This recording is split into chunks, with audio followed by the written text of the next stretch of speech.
decay. Now, I debated an atheist in Ed Buckner in New York. He said the eye is poorly designed, like I believe I just heard a few moments ago. It's a poor design. He said the retina is in front, the blood vessels are in front of the retina, so they block part of the light coming in. He said the octopus has a much better eye because their blood vessels are behind the retina. That's proof of evolution because of poor design. I said, Ed, we live in the air, okay? Air is a poor insulator for UV light.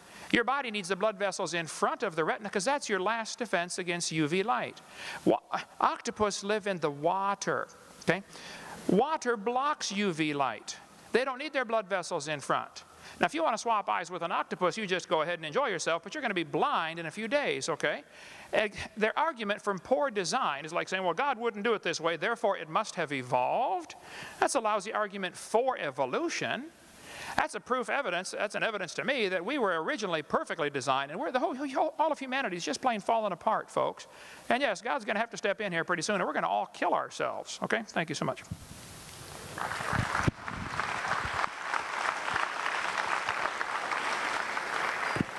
Professors Reisbig, Schleifer, and Strayer, in the interest of time, seeing that we have left time for a 10-minute closing statement for each side, let's go ahead and present those now. Would you please go ahead? Thank you.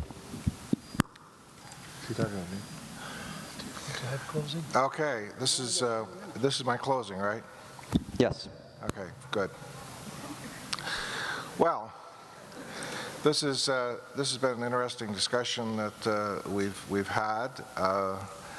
I wonder how we have all changed in our minds and thinking and knowledge of what we have talked about.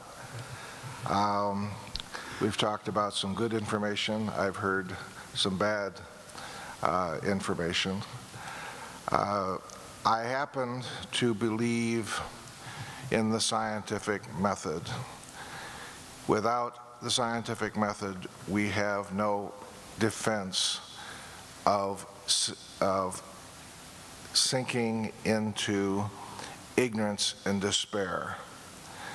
And to people who do not understand the things that have been accumulated for science, we are cursed to do ignorance and ignore and what I will repeat, voodoo science, that people will believe in crazy kinds of things, and we see those kind of things going on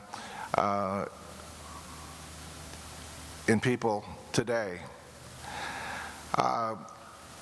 The one thing that we have is that we have knowledge, and we have a way of testing knowledge and putting to the test of a number of people, essentially, to evaluate and agree in what is as correct as we possibly can. If we have nothing, then we are in despair, and we have nothing that we can possibly survive. I don't think that is true. I think the scientific method is a wonderful thing, and I think the discussion we've had today has proved that it is correct. When you die, the world is not going to change. The world will stop, because your world is in your head all along. You have no direct contact with the world out there. You have no immediate knowledge of the world. The only knowledge you have is immediate knowledge through your senses. For that reason, you work with frameworks, trying to understand, theoretical frameworks, trying to understand what's going on out there. You're trying to make tenuous predictions about what you think the next event will be.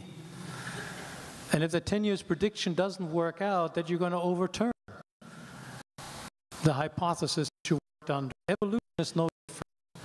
It's a theoretical framework. As long as new information framework, we're going to keep working with it. when we have an overwhelming evidence that doesn't fit, then the scientific community will be just as comfortable overturning that and altering it to something different. And it's a fairly simple system. That's why it works. What we've been shown today is that we should throw that out, replace it with a spiritual being where we don't have any idea how it is interacting with the material world and that material world, which we can't really understand either. And in that complicated system, we're supposed to work scientifically. I suppose the next time you go to the physician and you have some kind of a pain, it will be pointed out to you, it's probably some little rock that God forgot's there. Doesn't make any sense to me. And what I want to say to conclude here, at the beginning, Dr. Hovind offered a general ethical principle, and that is that we have an inheritance of sin. I find that abhorrent. I find that absolutely incredible to even believe that. Anybody who has seen a baby and has holding it in your arms, would you really believe that that is hellbound, that that has inherited sin? It's a most objectionable concept that is being carried around here in the name of religion. And for that reason, I also believe that we really do have a very clear-cut science, because evolution is self-correcting.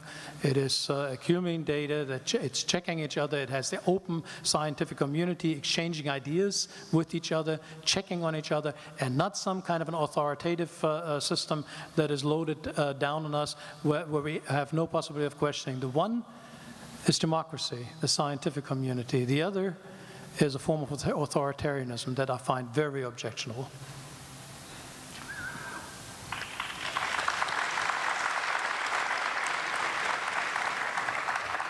I'd like to quote from this creationist book for my closing. There's a section in here, 342, which says, "Scientific truths revealed in the Bible."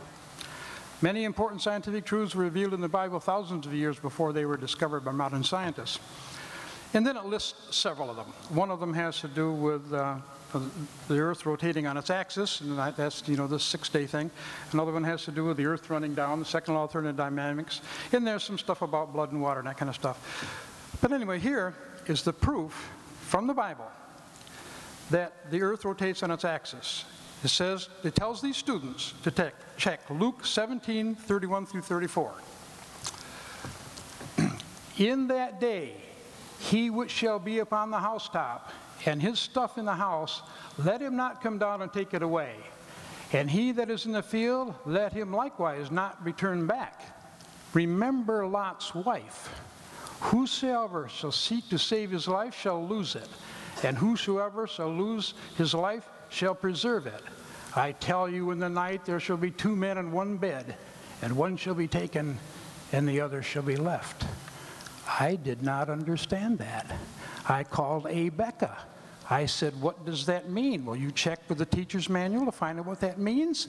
And they went right, and they came back, they said, "We're sorry, that's not mentioned in the teacher's manual." I said, "Well, you know, is it a possibility, is a misprint?"